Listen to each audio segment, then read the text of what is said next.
Otro año termina y nos hemos reunido para finalizar este curso con la ceremonia de la Copa de las Casas. En cuarto lugar, Gryffindor. Gran trabajo a todas y todos. En tercer lugar, Slytherin. Muy cerca del segundo.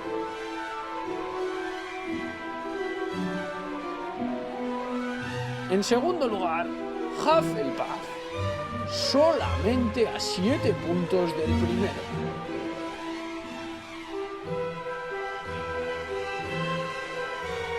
Y en primer lugar, con 1122 puntos, Ravenclaw gana la Copa de las Casas. ¡Bien!